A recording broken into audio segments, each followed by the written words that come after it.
आइए जानते हैं आज की कुछ प्रमुख अंतर्राष्ट्रीय खबरों को। पहले एक नजर आज की हेडलाइंस पर। एमसीडी चुनाव का ऐलान, दिल्ली की छोटी सरकार चुनने के लिए 4 दिसंबर को पड़ेंगे वोट। सड़क संकरी होने से हुआ साइरस की मर्सिडीज का एक्सीडेंट, कार चला रही डॉक्टर के पति ने कहा लेन बदलने के लिए जगह नहीं थी। गिरिडीह में आरजेडी नेता कैलाश यादव हत्याकांड का मुख्य आरोपी गिरफ्तार। इमरान खान की जान बचाने के लिए हमलावर से भिड़ गया ये शख्स। सीएम योगी बोले अयोध्या में होगा विश्व का सबसे बड़ा भगवान राम का भव्य मंदिर। शिंदे पर गर्म, बीजेपी और फडणवीस पर नर्म, आदित्य ठाकरे ने दिए बड़े संकेत। नोएडा के बाद दिल्ली में भी स्कूल बंद, ऑड इवन हो सकता है लागू, केजरीवाल ने किया ऐलान। कानपुर में मानव तस्करी का मामला, नौकरी दिलाने के नाम पर किया था, फिर भिखारी गैंग को बेच दिया। जानवी शान के बीच बाकी है रिश्ते की धड़क, बॉक्स ऑफिस क्लैश पर बोली हमेशा रहेगी स्पेशल जगह। और T20 वर्ल्ड कप की पहली सेमीफाइनलिस्ट टीम मिली, इस दिन होगा भारत पाकिस्तान का फैसला। दिल्ली में एमसीडी चुनाव का ऐलान हो गया है। चुनाव का नोटिफिकेशन 7 नवंबर को आएगा। 4 दिसंबर को मतदान होगा और 7 दिसंबर को चुनाव के नतीजे आएंगे। दिल्ली राज्य चुनाव आयुक्त विजय देव ने बताया कि दिल्ली के 250 वार्ड चुनाव के लिए तैयार हैं। उन्होंने बताया यहां 70 विधानसभा हैं, 68 विधानसभा में 250 वार्ड हैं। 2011 की जनसंख्या के हिसाब से 42 सीट को सुप्रीम कोर्ट के लिए रिजर्व किया है। कुल सुप्रीम कोर्ट सीटों में से 21 सीटें सुप्रीम कोर्ट महिलाओं के लिए रिजर्व है। कुल सीटों में से 104 सीटें महिलाओं के लिए रिजर्व है।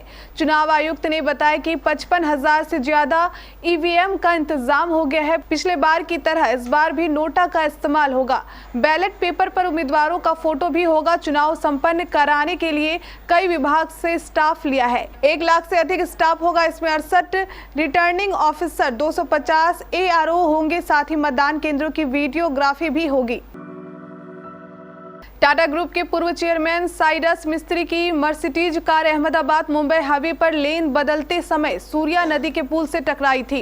हादसे के समय कार ड्राइव कर रही डॉक्टर अनायता के पति डेरियस पंडोले ने पुलिस को दिए बयान में हादसे की यही वजह बताई है। मिस्त्री की 4 सितंबर को अहमदाबाद से मुंबई आते समय कार एक्सीडेंट में मौत हो गई थी। पंडोले ने पुलिस को बताया कि उनकी पत्नी कार को हाईवे की 3rd लेन में चला रही थी। पुलिस के पास सड़क संकरी हो गई और 3rd लेन 2nd लेन में मर्ज हो गई। पुलिस से पहले साइरस की गाड़ी के आगे चल रही एक कार ने लेन बदली। मर्सिडीज ड्राइव कर रही अनायता ने भी 2nd लेन में जाने की कोशिश की, लेकिन वहां एक ट्रक चल रहा था, इस वजह से वह ऐसा नहीं कर सकी। राजद नेता कैलाश यादव हत्याकांड में शामिल मुख्य आरोपी मुकेश राय को पुलिस ने गिरफ्तार किया। गिरफ्तार आरोपी के पास से एक लोडेड देसी पिस्टल, 4 कारतूस, एक बाइक और मोबाइल फोन बरामद किया गया है। गिरफ्तार आरोपी हत्या, लूटपाट समेत कई संगीन अपराध में शामिल रह चुका है। पुलिस के मुताबिक गिरफ्तार आरोपी मुकेश राय को बेंगाबाद थाना इलाके के मोती लेदा से गिरफ्तार किया गया है। इमरान खान पर गुरुवार को एक बंदूकधारी ने गोलियां चलाई और उन्हें घायल कर दिया। इस गोलीबारी में इमरान की पार्टी तहरीक इंसाफ के 14 कार्यकर्ता भी घायल हुए हैं और एक कार्यकर्ता की मौत हो गई। इमरान खान लाहौर के शौकत खानम अस्पताल में भर्ती हैं और उनकी टांग में लगी गोली निकालने के लिए ऑपरेशन किया गया है। आज इमरान खान ने अपनी पार्टी की एक बैठक बुलाई है जिसमें वो अपनी आगे की रणनीति की घोषणा करेंगे। इमरान खान की तहरीक इंसाफ पार्टी लाहौर से इस्लामाबाद तक एक लॉन्ग मार्च कर रही है। पार्टी चाहती है कि पाकिस्तान में जल्द से जल्द आम चुनाव हो। इसी मार्च के दौरान पंजाब प्रांत के गुजरांगवाला में खान के कंटेनर पर गुरुवार को एक बंदूकधारी ने ताबड़तोड़ गोलियां चलाई थी। अखिल भारतीय कांग्रेस कार्य समिति के सदस्य एवं प्रदेश मामलों के प्रभारी सांसद राजीव शुक्ला शुक्रवार को पालमपुर में पूर्व मुख्यमंत्री शांता कुमार से मिलने उनके घर पहुंचे। राजीव शुक्ला ने बताया कि यह एक शिष्टाचार भेंट थी। हिमाचल विधानसभा चुनाव के बीच इस मुलाकात से सियासी गलियारों में कई तरह की चर्चाएं शुरू हो गई है। जिला कांगड़ा में विधानसभा क्षेत्र ज्वाली के समलाना में चुनावी जनसभा में पहुंचे उत्तर प्रदेश के मुख्यमंत्री योगी आदित्यनाथ ने कहा कि वर्ष 2023 के अंत तक जब अयोध्या में भगवान राम का भव्य मंदिर बनेगा तो यह विश्व का सबसे बड़ा मंदिर होगा और यह भारत का राष्ट्र मंदिर होगा। हर भारतवासी गौरव की अनुभूति कर पाएगा। सीएम योगी ने लोगों से पूछा, क्या कांग्रेस अयोध्या में राम मंदिर का निर्माण करा पाती? अयोध्या में भगवान राम के मंदिर का निर्माण में कांग्रेस बैरियर बन रही थी। अगर किसी दुश्मन ने भारत की सीमा में घुसने का प्रयास किया या भारत के खिलाफ कोई षड्यंत्र किया तो सर्जिकल स्ट्राइक के लिए हिमाचल के वीर जवान तैयार हैं। इंडिया टुडे कॉन्क्लेव कार्यक्रम में आदित्य ठाकरे ने कई मुद्दों पर अपने विचार रखे हैं। उन्होंने एकनाथ शिंदे और उनके गुट के विधायकों पर जमकर निशाना साधा है।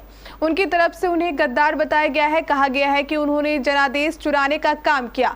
आदित्य ठाकरे की तरफ से एक बार भी प्रधानमंत्री नरेंद्र मोदी पर निशाना नहीं साधा गया। उन्होंने साफ कहा कि पीएम मोदी से उनके और उद्धव जी के अच्छे रिश्ते हैं। ये भी कहा गया कि जब महाराष्ट्र में उनकी सरकार थी, केंद्र सरकार के साथ अच्छे तालमेल के साथ काम किया गया था। आदित्य ने कहा कि आप देख रहे हैं कि महाराष्ट्र के हाथ से कितने प्रोजेक्ट निकल गए हैं। जब से राज्य में एक असंवैधानिक सरकार आई है, कोई भी निवेश नहीं करना चाहता है। ये इन लोगों की नाकामी है कि केंद्र से ये ठीक तालमेल नहीं बैठा पा रहे हैं। लेकिन जब हम सरकार में थे, कहने को बीजेपी के साथ नहीं थी, लेकिन केंद्र के साथ तालमेल बनाया गया। हमें 6 लाख करोड़ से ज्यादा का निवेश मिला। वायु प्रदूषण के चलते दिल्ली एनसीआर की हवा बेहद जहरीली हो गई है। दिल्ली के साथ साथ एनसीआर के शहरों में भी वायु गुणवत्ता सूचकांक 500 से 600 के बीच पहुंच गया है। एनसीआर के शहरों के लोग कई तरह की स्वास्थ्य संबंधी समस्याएं से जूझ रहे हैं। इस बीच नोएडा और ग्रेटर नोएडा के बाद अब दिल्ली में भी स्कूलों को बंद करने का ऐलान हो गया है। मुख्यमंत्री अरविंद केजरीवाल ने शुक्रवार सुबह प्रेस वार्ता कर पहले से 5वीं तक के स्कूलों को बंद करने का ऐलान किया है। दिल्ली में शनिवार से स्कूल बंद होंगे। कब तक स्कूल बंद रहेंगे, इस पर बात पर विचार किया जाएगा, क्योंकि वायु प्रदूषण नियंत्रित होने में कुछ दिन लग सकते हैं। इससे पहले बृहस्पतिवार को दिल्ली से सटे यूपी के गौतम बुद्ध नगर प्रशासन ने नोएडा, ग्रेटर नोएडा में पहले से लेकर 8वीं तक कक्षा तक की अवकाश की घोषणा की थी। उत्तर प्रदेश के कानपुर में मानव तस्करी का मामला उजागर हुआ है, जहां नौकरी की तलाश में घूम रहे शख्स को नौकरी दिलाने के नाम पर पहले केमिकल डालकर अंधा कर दिया गया और फिर उस शख्स को दिल्ली के उस गैंग को बेच दिया गया जो जबरन लोगों को भिखारी बनाता है। इस शख्स को अंधा करने वालों ने 70,000 रुपए में भिखारी बनाने वाले गैंग को बेचा था, लेकिन टॉर्चर की वजह से तबीयत बिगड़ जाने पर उसे कानपुर भेज दिया गया, जहां किसी तरह एक राहगीर की मदद से अंधा हो चुका पीड़ित अपने घर पहुंच पाया। अब इस मामले में पुलिस थाने में 3 लोगों के खिलाफ नामजद केस दर्ज करवाया गया है और पुलिस ने केस की तफ्तीश शुरू कर दी है। जानवी कपूर और ईशान खट्टर ने अपना बॉलीवुड डेब्यू एक साथ एक ही फिल्म धड़क से 2018 में किया था। इसी के बाद दोनों के अफेयर के चर्चे भी उड़े थे। हालांकि कभी दोनों ने इस बात का खुलासा नहीं किया था, लेकिन जानवी और ईशान कई जगह एक साथ स्पॉट होते थे। एक बार फिर दोनों एक साथ आ गए, लेकिन किसी एक फिल्म के लिए, बल्कि अपनी अपनी फिल्म के लिए। दोनों की फिल्म एक ही दिन थिएटर्स में रिलीज हो रही है। इस क्लैक्स पर जानवी ने एक इंटरव्यू में बात करते हुए कहा कि मेरा और ईशान का रिश्ता हमेशा से अच्छे दोस्त का रहा है। ऑस्ट्रेलिया की मेजबानी में खेले जा रही T20 वर्ल्ड कप 2022 की पहली सेमीफाइनलिस्ट टीम मिल गई है। यह न्यूजीलैंड टीम है, जिसने शुक्रवार को खेले गए मुकाबले में आयरलैंड को 35 रनों से हारकर अपना नेट रन रेट तगड़ा कर लिया है। इसके साथ ही वह सेमीफाइनल में पहुंचने वाली पहली टीम बन गई है। सेमीफाइनल में पहुंचने वाली दूसरी टीम का फैसला कल 5 नवंबर को हो जाएगा। इस दिन भी ग्रुप 1 से ही दूसरी टीम अपनी जगह बनाएगी। यह इंग्लैंड या ऑस्ट्रेलिया में से कोई एक हो सकता है। इसके लिए ऑस्ट्रेलिया को पहले आज अफगानिस्तान को हराना होगा।